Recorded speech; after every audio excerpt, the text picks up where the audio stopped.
A palavra de Deus nos mostra essa história de um homem que amava as suas mulheres. A cultura, eles tinham esta prática. E uma das suas mulheres não podia gerar, não podia ter filho, porque a Bíblia diz que Deus havia cerrado a sua madre. Ana não podia ter filhos. Mas de ano em ano Eucana subia em Siló, onde estava o sacerdote. No Antigo Testamento, naquela época, o povo de ano em ano viajava para ir sacrificar, para ir pedir perdão, para ir pedir as bênçãos diante do sacerdote, de um homem que Deus havia levantado, apresentando os sacrifícios ao Senhor. E a Bíblia diz que Ana subia todos esses anos. Olha quanto tempo passou, de ano em ano eles estavam lá. E Ana chorava, e Ana lamentava, entristecida, ferida, humilhada pela sua competidora, que zombava dela, dizendo: você não pode ser mãe, você não tem condições nenhuma. Quer dizer, Deus havia cerrado a madre dela, porque Deus tinha preparado algo melhor para ela. Deus havia reservado uma surpresa. Só que Ana estava vivendo debaixo da intercessão do seu marido, através do sacrifício que o apresentava, e ela ia junto. E a Bíblia diz que ela já estava cansada, e ela chorava, e ela sofria, porque nada acontecia na sua vida. Quer dizer, se eu e você tirar a história de Ana e nos colocar nessa história, quantos de nós estamos cansados de tempo em tempo aguardar resposta, pedidos, e que a sensação que Deus não ouve, que de verdade o céu está de bronze e Deus cerrou os céus, e a gente clama, fala, levava os sacrifícios, na verdade, faziam sacrifícios diante do Senhor, e chorava esperneando, mas Deus esperava algo diferente daquela mulher.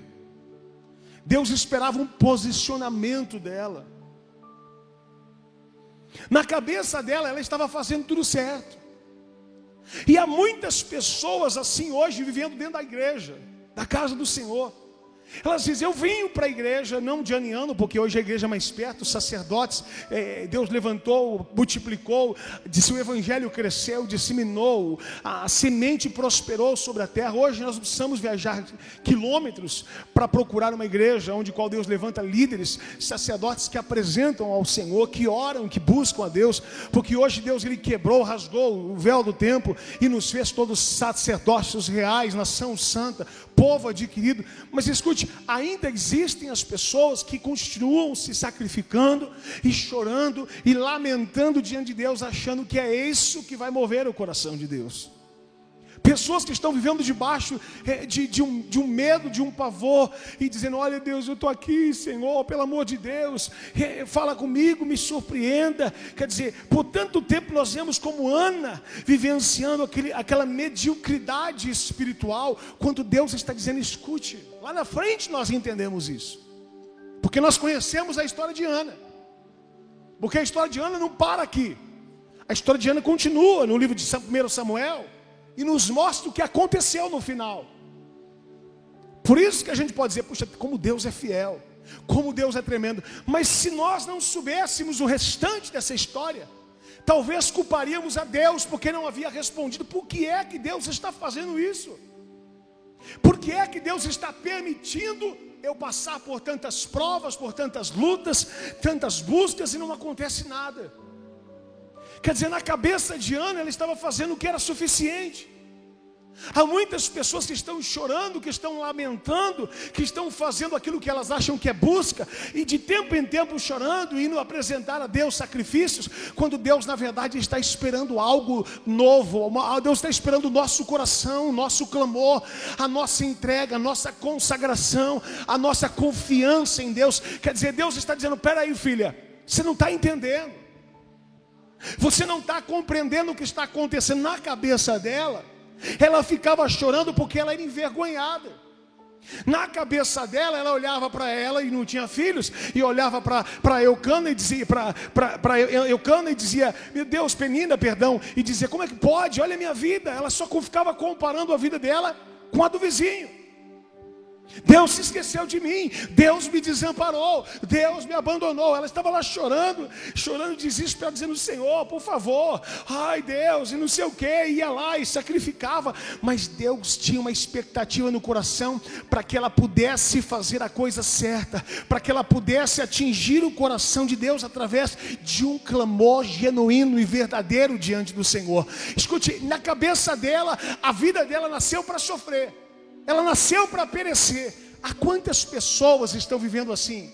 Há quantas pessoas estão padecendo a sua vida espiritual, ministerial, estão chorando, estão lamentando, dizendo: meu Deus, não é possível, financeiramente minha vida não muda, espiritualmente minha vida não anda, olha a minha casa, olha a minha família. Enquanto o outro está acontecendo isso, Deus primeiro manda dizer para você: pare de se preocupar com o seu vizinho, pare de se preocupar com quem está prosperando, para de se preocupar com o ímpio, para de se preocupar com os outros. O problema de Ana era exatamente esse. Ela estava mais preocupada com as pessoas que se levantavam contra ela do que ouvir a voz de Deus e entender que Deus queria que ela entregasse algo para Deus, que Deus queria que ela fizesse algo para o Senhor. A Bíblia diz que Deus cerrou a sua madre. Deus havia cerrado porque Deus tinha um projeto, Deus tinha um plano, Deus tinha algo melhor reservado para exaltá-la, para honrá-la, para mudar a sua história. Há quantas pessoas estão ouvindo essa mensagem e existem áreas cerradas na sua vida que você está pensando em desistir? Deus está dizendo, e você fala: Senhor, mas não é possível,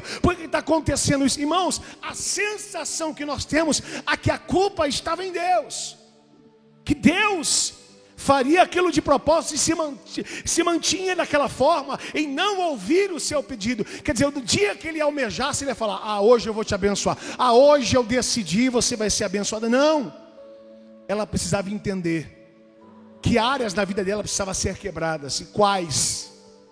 Primeiro, ela precisava compreender que ela precisava parar de olhar para os outros. Ela tinha que fechar os seus olhos para o mundo natural, para o que estava acontecendo ao seu redor. Há muitas pessoas dizendo: eu vou para a igreja e eu conheço a vida de um ímpio que é melhor do que a minha. Aí ela entra no quarto e vai chorar. Aí ela vem para a igreja apresentar o que para Deus? Sacrifícios de outras pessoas. E olha, Senhor, comparações. Olha aqui, Senhor, eu venho na tua casa, olha como é que está a vida do outro. E aí passa um ano, passa 2, passa 3, porque Deus não vai nos abençoar porque nós estamos comparando. Deus não quer que eu e você duvide da glória dele. Deus quer que eu e você entenda o real propósito da qual nós somos chamados. Deus tinha um plano na vida de Ana. Deus tinha um propósito na vida dela, mas na cabeça dela, ela tinha que ficar indo sacrificar, fazer sacrifícios e sacrifícios e sacrifícios, e passar a vida sacrificando, até que o dia Deus ia responder: escute, Deus não está interessado no nosso sacrifício, Deus está interessado na nossa obediência e no entendimento daquilo que Ele quer se revelar a nós. Às vezes nós estamos padecendo, mas se você olhar para a história de Ana, o marido amava e fazia, sacrificava por ela, e ela ia junto, dizendo: olha, vamos lá sacrificar. E ela fazia o que em todo esse período? Chorava. Deus está dizendo para você: chegou a hora de você parar de chorar. Chegou a hora de você compreender o que Deus quer falar. A gente pode até chorar, o choro pode até existir, o choro pode até durar uma noite, mas pela manhã a alegria vem pelo amanhecer, diz a palavra de Deus. Tem gente que já amanheceu, já entardeceu, já anoiteceu, amanheceu, entardeceu e anoiteceu, e o cara está chorando. Quer dizer, a vida dela era voltada a chorar, a se lamentar diante de Deus. Escute, Deus não quer ouvir os nossos lamentos. Deus quer ouvir nossa consagração e posicionamento diante dEle. Escute, enquanto ela subia de ano em ano, Deus estava com o coração esperando. Acho que esse ano ela vai entender o significado. Eu acho que hoje, quando ela subir aqui, eu acho que ela vai chegar no ponto certo, a qual eu vou poder liberar toda a promessa na vida dela. Chegava ela lá, ficava chorando. Escute uma coisa, Deus está dizendo a muita gente que continua chorando e a sua vida não muda. vida, porque você está preocupado com o que está acontecendo, por que não veio, por que não nasceu, por que não chegou, por que não prosperou, por que não abriu. Deus está dizendo: foi eu quem encerrei a sua madre, porque eu tenho um plano melhor, eu tenho uma promessa maior, e eu tenho uma vitória maior ainda para a tua história. O que você precisa entender é aquilo que você deve fazer diante de Deus.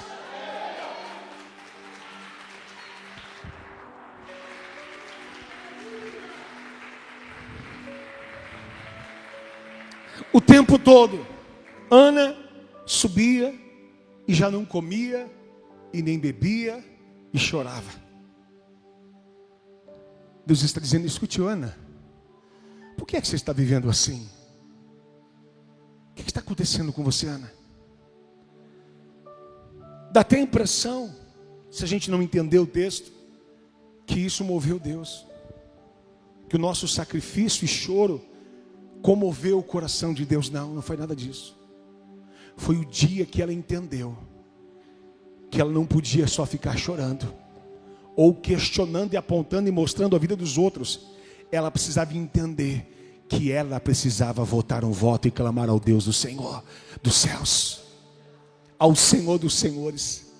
Há pessoas que estão chorando, que chora para o marido, chora para o filho, chora para o irmão, chora para um, chora para o patrão, chora para o governo, chora para a circunstância, chora para a situação, chora para esse, passa chorando e leva e faz e corre e diz e briga e chora e clama e faz. E Deus está dizendo: escute, eu só quero o seu coração, que você entregue a mim a sua confiança. Eu só quero que você chegue diante de mim, tome um posicionamento. Primeiro, Ana, para de se apoiar no seu marido. É ele que está apresentando os sacrifícios, é ele que está vindo fazer, e você só vai atrás chorando. Chegou a hora de você entender: eu quero que você se entregue a mim, eu quero que você me clame, eu quero que você me busque, eu quero que você interceda. O clamor de Ana chama a atenção de Deus. Chega o momento que Ana, no capítulo 1, no verso de número 11, a Bíblia diz que Ana vota um voto a Deus, e ela fala com Deus, ela clama a Deus. Ela não vai mais para o marido, ela não vai mais nem com o sacerdote, ela não vai nem com o irmão. Ela olha para Deus e diz: Senhor, Senhor dos exércitos, se benignamente atentares à aflição da tua serva, de mim te lembrares, da tua serva não te esqueceres. Mas se a tua serva, Senhor, olha isso, Senhor, eu darei todos os dias os meus filhos, o meu filho na sua casa, eu entregarei para o Senhor. Ela clama a Deus e diz: Senhor, chegou a hora de acabar esse choro, chegou a hora de parar de lamentar. Eu entrego o meu melhor na tua presença, eu entrego a promessa para ti. Ah, meu irmão, quando ela abre a sua boca através de um clamor e através de um posicionamento, o céu se abre. O Senhor diz: se prepara, porque o céu vai abrir, e a sua madre também, porque eu sou o Senhor que prometo a minha palavra. Quando ela vota um voto ao Senhor, ela faz um clamor. Ela clama de uma forma que ela nunca havia feito. Ela toma uma posição que ela nunca tinha tomado. Porque a posição dela era o quê? Se prostrar diante do problema, chorar diante da circunstância. E há pessoas que estão passando ano e entrando ano, acaba ano e entra ano, e ela fala: minha vida não muda. Será que é Deus que não está ouvindo? Ou é nós que não fizemos a coisa certa diante dele? Quando Ana vota um voto dizendo: Senhor, ela não vai mais para ninguém, ela vai diante do Senhor. Senhor dos exércitos, se benignamente atentares para a aflição da tua serva, e de mim te lembrares, da tua serva não te esqueceres, mas a sua serva deres um filho varão, ao Senhor o darei por todos os dias da sua vida. Preste atenção. Quando eu e você entende que estamos passando prova, é porque ainda não consagramos a Deus aquilo que Ele vai nos dar. É porque não entregamos aquele que é devido. Escute, Deus só queria ouvir isso da boca daquela mulher. Deus queria ouvir confiança. Deus queria ouvir dependência. Porque qualquer mãe que estava pedindo filho podia dizer: Senhor, me dá ele, depois do segundo eu te dou. Deus não é Deus do segundo. Deus não é Deus do terceiro e nem do último. Deus é Deus da primícia, é do primeiro, é do melhor, é daquilo que você tem que entregar. Tem gente dizendo: quando eu prosperar, eu te abençoo. Quando acontecer isso, eu faço. Deus está dizendo: comigo não é assim que funciona. Você precisa entender que aquilo que você crê, que você confiar, você precisa entregar nas minhas mãos. Porque eu não quero arrancar nada de ninguém, eu não quero tirar nada de ninguém. Pelo contrário, Deus quer prosperar e abençoar aquilo que você entregar a Ele. Na cabeça de Ana, esse período todo, ela foi entendendo que Deus não ia tomar o seu filho, que nem haveria de perder. Porque aquele que deposita o seu melhor diante de Deus, ele não perde, ele não se perde, pelo contrário, ele multiplica e prospera e cresce. Ela apresenta um filho que não tinha. Aí Deus diz a palavra do Senhor: e sucedeu que, perseverando ela a orar perante o Senhor. Perceba, ela não estava falando com Eli. Ela parou para falar com Deus.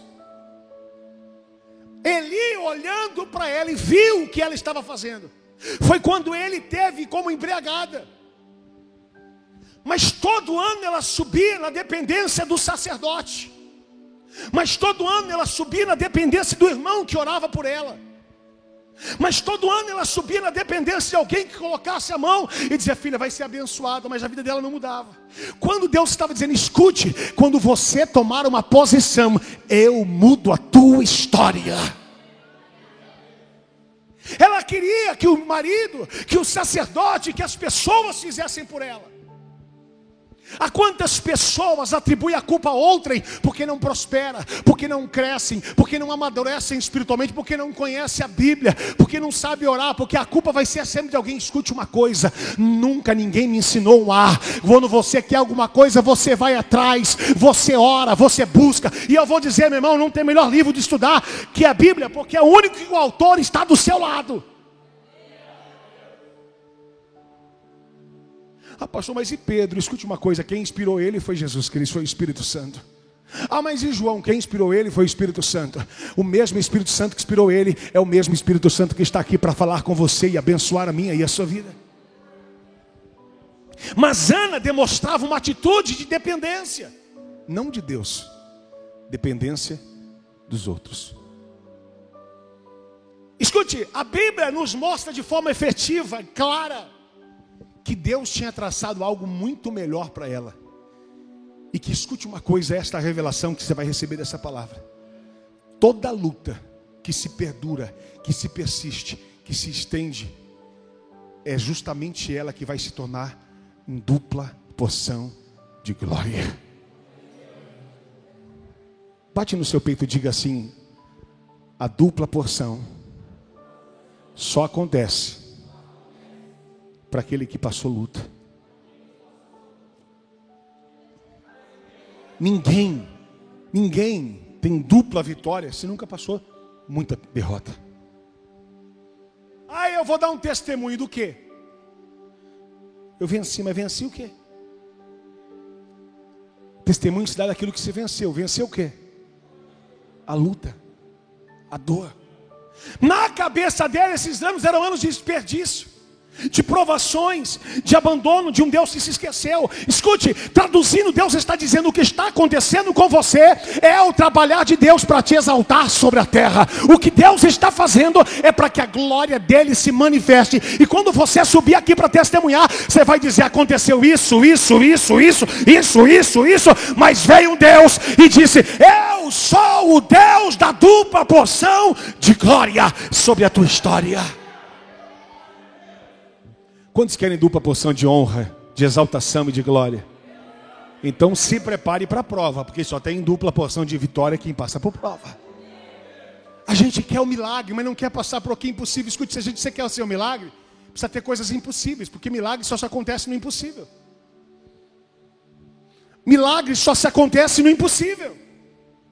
Na cabeça de Ana e na minha cabeça e na sua, quando estamos na prova: Senhor, por que está acontecendo isso? Eu vou parar. Eu acho que é o último ano que eu vou subir a Siló. Eu acho que eu não vou nem mais procurar ninguém. Deus está dizendo: escute uma coisa, você não está entendendo nada, Ana. Sobe lá e rasga o seu coração para aquele que pode responder. Ana, vai lá para o culto hoje, Ana. E não espera do pastor, mas espera do sumo sacerdote chamado Jesus Cristo, que já está naquele lugar e que ele sabe qual que é a sua necessidade. Escute, e quando Deus entregar aquilo que você pediu, que era só um filho, não vai ser só um filho, vai ser um sacerdote, vai ser um profeta, vai ser um juiz, porque quando Deus faz, Ele faz 10, 1000, 100 vezes mais para a glória dEle. É assim que Deus faz.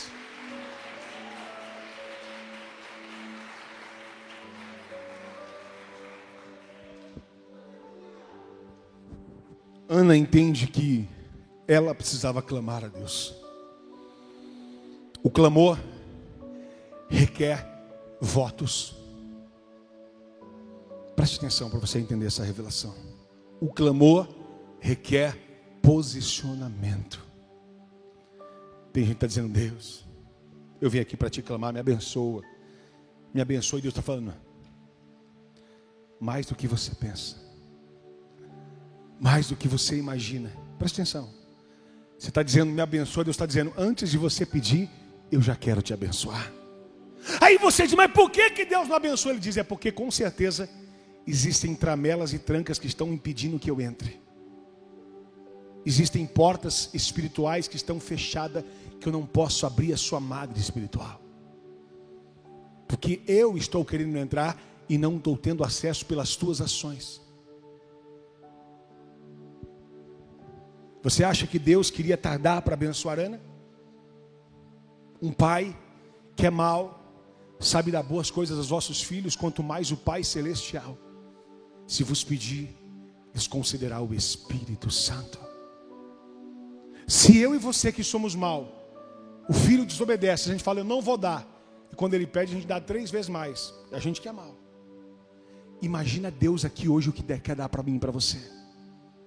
Aí você e eu pensamos: Senhor, mas Deus não entregou ainda. Ainda não chegou o meu Samuel. Ainda não aconteceu o meu milagre. E Deus está dizendo: ainda estou esperando a sua posição. Ainda estou esperando a sua oração. Ainda estou esperando a sua renúncia. Ainda estou esperando o seu pedido de perdão. Ainda estou esperando o seu arrependimento. Ainda estou esperando a chave que vai liberar para que eu entre e entregue o seu Samuel como eu quero fazer. Deus está dizendo: eu estou mais ansioso, se eu posso usar essa palavra, em te abençoar do que você próprio em receber. O desejo de Deus é abençoar. O desejo de Deus é surpreender. O desejo de Deus é presentear. O desejo de Deus é curar. O desejo de Deus é abrir porta. O desejo de Deus é libertar. O desejo de Deus é ressuscitar. O desejo de Deus é te dar vitória. O desejo de Deus é fazer infinitamente mais daquilo que pedimos ou pensamos. Se você pensa que chegou aqui dizendo: eu quero, o Pai chegou aqui dizendo: eu quero dar, eu quero abençoar, eu quero fazer, eu quero liberar. O que eu preciso hoje é de pessoas que consagrem a sua vida e que entregam para mim, fazendo um voto dizendo: Senhor, a minha vida é tua, a minha casa é tua, os meus filhos são teus, o meu casamento é teu, a minha empresa é tua, mas que de verdade seja para a glória de Deus. Porque dizer, muitos falam, difícil é viver. Senhor, me dá um filho, porque ele será teu todos os dias. Nasceu o menino. Ana chora, se alegra de Deus é fiel. Quantas Anas que eu conheci que pediu emprego. Aí, pastor, eu quero dar meu testemunho. Lembra a minha madre espiritual financeira que estava fechada? Lembro? Choramos juntos. Então abriu o emprego. Abriu? Glória a Deus, querido, que benção. Amado, vai ter uma campanha, um culto vai começar, uma reunião. O pastor não vai poder estar porque está muito puxado o trabalho. Aí Deus fala e olha para mim e para você: quer dizer que o teu Samuel impede a minha presença? Quer dizer que o meu Samuel impede de você estar na minha casa? Quando acontece isso é quando a gente recebe a promessa. A gente pediu para o pai e o pai entregou Samuel. E a gente pegou Samuel. Que coisa linda, Samuel. Aí a mãe amamentou Samuel. E na hora de desmamar, Deus falou: entrega para o sacerdote. Porque você deu a sua palavra. E ela disse: Senhor. Ela tinha todos os motivos para não entregar. Diga: Ana tinha todos os motivos para não entregar o Samuel dela. O primeiro motivo é que ela tinha que entregar na casa do sacerdote que a acusou de embriagada. Sabe por que a minha vida é assim? Porque o pastor não presta. Eu não vou ser fiel. Não tem como. Senhor, eu não vou entregar o meu Samuel, esse bebezinho, a coisa mais linda, ó, cheirinho de bebê, na casa daquele sacerdote cego, surdo, mudo espiritualmente, onde os filhos dele são uma aberração. Ofni e Finéias, tudo pecador. Ela tinha todo o argumento para não entregar. Mas quando a gente vota um voto a Deus, a gente precisa honrar aquele voto. Porque o seu voto não é com o sacerdote. O seu voto é com Deus. Sabe por que tem gente que ainda não gerou Samuel? Porque está fazendo voto e não cumpre. E não com Deus, com o homem. Se justifica, questionando, dando exemplos, exemplificando. Senhor, sabe o que é? Eu até ia fazer, mas a conta foi alta esse mês, não vai dar para honrar. Eu ia até me apresentar para ajudar, mas eu não posso, porque eu me atolei no cartão. Eu ia até dizer para poder ajudar a limpar a igreja, mas não posso vir à tarde, afinal eu trabalho e estou cansado. Só você. Eu ia até me apresentar para fechar a igreja, mas espera aí, o pastor termina o culto tarde e amanhã eu tenho que acordar cedo. Só você.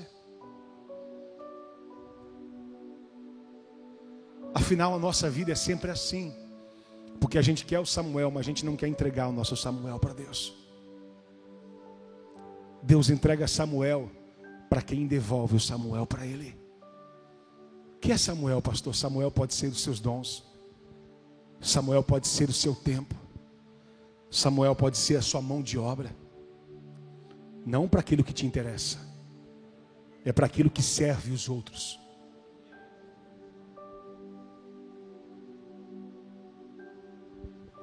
Você viu, fulano chegou aqui, ó. Chegou 3 minutos atrasado. Mas ele é o último que vai embora. A gente quer pedir para Deus o Samuel, mas depois a gente vai justificar. Eu até ia fazer, Senhor, mas eu tenho meus motivos para não entregar para o Senhor. Escute uma coisa, Deus não escolheu um na Bíblia que não tinha motivos para se justificar, porque tinha Samuéis para cuidar, trabalhos para fazer, coisas para resolver, como a pastora falou domingo, e todas. Deus nunca chamou um desocupado para a obra. Nunca.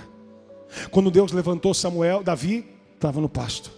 Quando Deus foi através de Gideão, estava no lagar. Quando Deus foi atrás de Eliseu, estava trabalhando com junta de bois. Quando Deus foi atrás de Simão, estava pescando peixe. Você pensa que Deus vai atrás de você porque você está ocupado e muita coisa para fazer? É assim que Deus quer te usar quando você está fazendo.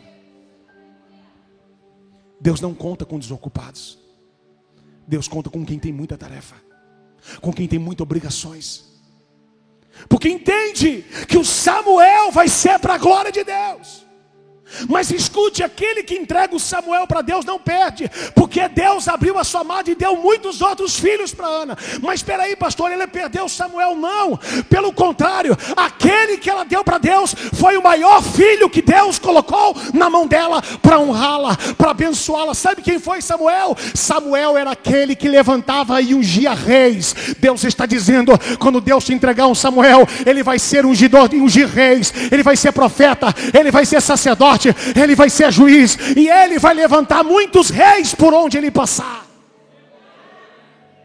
Deus está dizendo para você e para mim, o que nós precisamos é entender que Deus não quer a nossa lamentação, Deus não quer o nosso choro de medo, de falta de confiança. Deus quer a nossa entrega e dizer, Pai, eu sei que eu estou passando por isso, mas o Senhor está no controle da minha casa. Se esse tempo é tempo de aprendizado, eu quero confiar em Ti, porque o tempo da porção dobrada está chegando, o tempo da dupla honra está chegando, o tempo da vitória está chegando, o tempo do milagre está chegando. Quem crê que a vitória de Deus está chegando, dá um glória a Deus aí.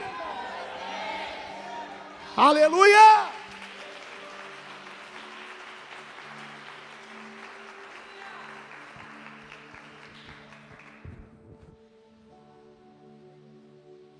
Deus Ele diz para você e para mim: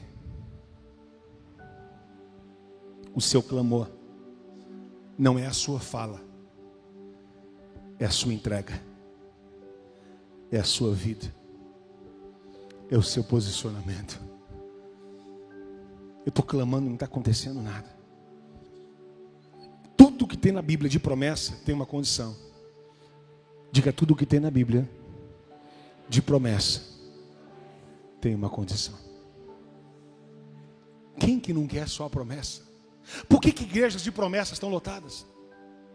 Quem que é bobo de não querer a promessa? Você não precisa fazer nada, só vem aqui que o pastor vai pôr a mão e você vai sair daqui vencedor. Mas nem Jesus pregou isso. Jesus não dizia: olha, foi eu que coloquei a mão, você é vencedor. Não, ele dizia: a tua fé te salvou. A tua fé te curou. Sabe o que é a tua fé? É o teu posicionamento. Porque a Bíblia diz que a fé sem obras. E por que a fé cura? Porque a fé tem obras. Ana, o que te faz abrir a madre não é o grito da sua boca, é a sua posição de entrega. Porque ela podia justificar e dizer: não, Senhor, se fosse outro sacerdote eu daria. Não aconteceu isso. Quando chegou o tempo, ela disse: está aqui, na sua casa. Porque Deus queria que ele crescesse na casa de um cara que era falho. Por quê? Porque a promessa de Deus é guardar a sua casa em meio àqueles que estão perdidos. Porque a promessa de Deus é te fazer grande no meio daqueles que querem te abater. Porque a promessa de Deus é fazer 1000 cair ao teu lado, 10.000 à tua direita, mas você não ser atingido. Deus não queria que Ana dissesse: ó, Senhor, ele tem que colocar na casa de um sacerdote perfeito. Não, Deus está dizendo: foi eu, Senhor, que sou o sacerdote dele. É eu que vou guardar, sou eu que vou cuidar dele nessa casa. Enquanto Ofni e Finéias faziam o que não devia, Samuel estava ouvindo a voz de Deus. Deus está dizendo: se prepara, enquanto pessoas ao seu redor estão pecando, você vai estar ouvindo a voz de Deus, você vai estar sentindo a presença de Deus, você vai ver que Deus vai se revelar a você. Lá vai Samuel. Por que Samuel tinha que estar naquela casa? Porque naquela casa havia de morrer Eli, havia de morrer Ofni, havia de morrer Ofni e Finéias, havia de morrer todos. Por quê? Porque ele ia herdar uma promessa que era impossível. Diga: Deus cria situações só para nos abençoar. Se ela disser: Senhor, põe na casa de outro sacerdote, aqui eu não ponho, eu entrego, dei minha palavra, mas não vai ser aqui. Não, ela não questionou a Deus. Quantas pessoas questionam a casa onde você mora, a sua família, a sua vida, dizem: mas por que eu moro aqui? A casa de todo mundo parece que é melhor do que a minha. Olha a luta que eu estou aqui, a prova que eu vivo aqui. Deus está dizendo: é porque a honra vai ser aí, em nome de Jesus Cristo. Quando ele foi entregue, a Bíblia diz que o menino crescia. Ainda jovem, a Bíblia diz que a voz de Deus era escassa. Não só na casa de Eli, porque o sacerdote estava pecando, todos estavam pecando. Todos estavam errando e ninguém mais se ouvia a Deus naquela época. Não que Deus tinha se calado, mas o povo não ouvia mais a voz, porque a Bíblia diz: eis que os vossos pecados agravam os vossos ouvidos para que não possam me ouvir. Deus estava falando, mas o povo estava em pecado. Ofni e Finéias zombando, Eli aloprando tudo. Então ninguém mais ouvia a Deus. Mas naquele período onde ninguém ouvia, Deus disse: Samuel. Por respeito, Samuel vai até Eli. Olha isso. Eli, é o Senhor que está me chamando? Ele diz: não foi eu não. Ele volta a deitar. Aí o Senhor, pela segunda vez: Samuel. Com voz audível, clara. E ele volta na casa, no quarto de Eli, diz: Eli. Sei lá se ele chamava de pai, como ele chamava, porque ele era um pai adotivo dele. O Senhor está me chamando? Não. A terceira vez ele vai, o Eli fala: escute uma coisa. Quando você escutar, ele entendeu. Porque Eli um dia ouviu a voz de Deus. Tem gente que está que nem Eli, cego, surdo de pecado, mas já ouviu a voz de Deus um dia. Aí Eli lembrou e falou: faz o seguinte, Samuel, quando você ouvir essa voz, você diga: fala, porque o teu servo, porque é o Senhor que está te chamando, Samuel. Preste atenção nessa revelação. Se você ouviu o pastor Rodrigo falando: fulano, você vai até o Marcelo, o Ricardo, ou você vai até o pastor? Se você ouvir a voz do pastor de costas no microfone: fulano, vem cá, você vai até o Ricardo, a pastora, ou você vai até o pastor? Porque a voz é do pastor. Por que ele não ia em Ofni? Por que ele não ia em Finéias? Porque na cabeça dele a voz era igual de Eli. Deus está dizendo, Deus está usando a voz de pessoas que você conhece e está achando que é Ele que está falando, mas é Deus que está falando com você. Você está ouvindo a voz do pastor e está dizendo: é o pastor que está pregando. Deus está dizendo: não, eu estou falando com a voz dele, mas é eu, o Senhor, que estou falando com você hoje. Tem gente indo até Eli, fala Eli, e Deus está dizendo: não, sou eu que estou usando a boca dele para falar com você. Sou eu o Senhor que te chamo hoje, sou eu o Senhor que me revelo. Deus se revelará a nós em vozes audíveis de pessoas que você vai pensar: o que é isso? É o próprio Deus falando com você para mudar a tua história. Quando Deus o chama, Deus começa a passar uma revelação de peso para o próprio sacerdote, que ainda não era Samuel, que se eles não se arrependessem, eles iam sofrer a consequência. Aí de manhã ele procura Samuel e fala: o que Deus te falou?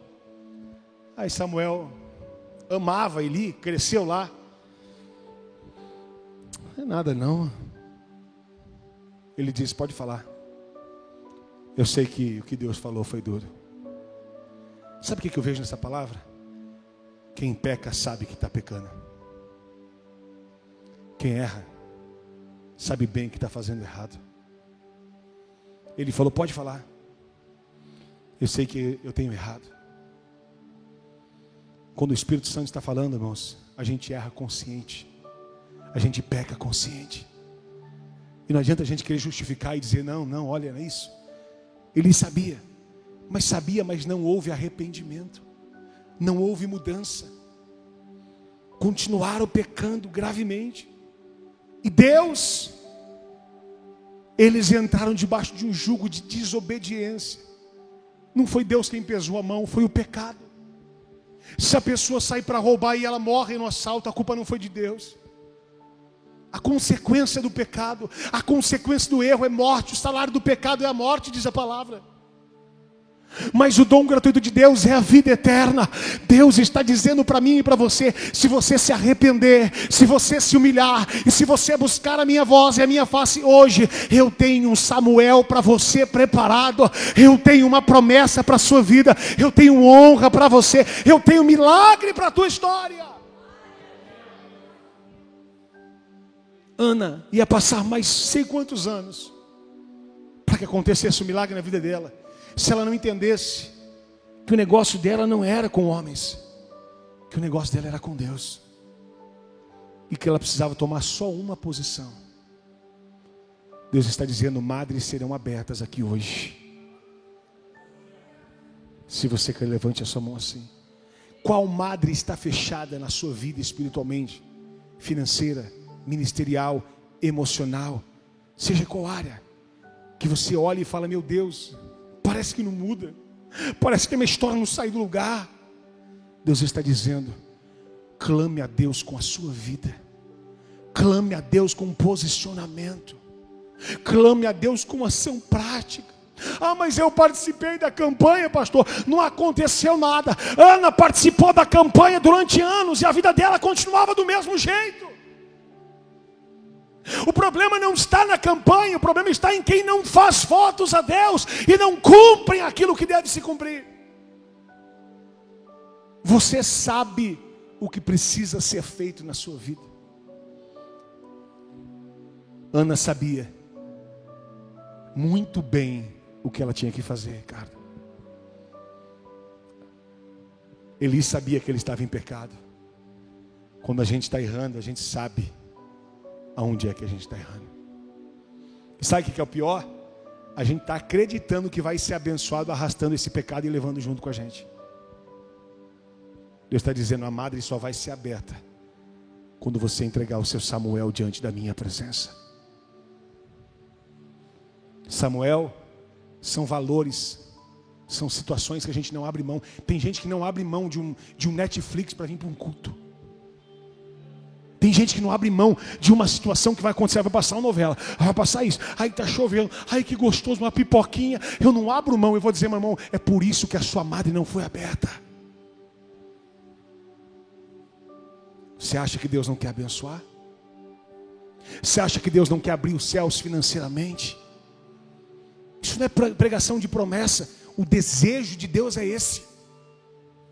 O desejo de Deus é nos fazer mais que vencedores e abençoados nesse lugar. Mas o problema é que nós estamos com a chave lá de dentro impedindo que ele entre. Em Apocalipse 3:20 ele diz: eis que estou à porta e bato, eu quero entrar. E Deus está dizendo: eu quero entrar para ceiar com você. Na minha e na sua cabeça dizer: meu Deus vai ter que comer aqui a minha comida. Não, Deus trouxe a ceia, Deus trouxe o alimento, Deus trouxe a provisão. Ele só quer que você abra a porta, porque ele vai entrar e ele já preparou tudo, ele já preparou todas as coisas. Mas eu e você estamos do lado dizendo: não Senhor, peraí, ainda não é o momento, ainda eu preciso me posicionar nisso, ainda eu preciso pensar bem, eu ainda preciso ter essa certeza. É por isso que não é girado os Samuéis. Mas Deus está dizendo: se hoje você votar um voto a Deus, se prepara, Deus vai começar a liberar Samuéis, Deus vai começar a liberar milagres, porque através do clamor de Ana e da sua posição, porque clamor não é só falar, clamor é agir, clamor é se submeter, clamor é obedecer. Se você quer clamar a Deus, fica de pé no seu lugar e dizer: Deus, eu vou mudar em nome de Jesus, porque eu sei que tem Samuéis preparado para mim, tem promessas preparado para minha casa, tem promessas preparado para minha família, tem promessas preparado para o meu casamento, tem promessas para minha empresa, tem promessas para o meu ministério. Escute, Deus está dizendo para mim: há muitos ministérios que estão aqui parados, mas Deus quer fazer crescer, Deus quer fazer prosperar, Deus quer fazer gerar. Se prepare, Samuéis vão ser gerados aqui neste lugar. Chora,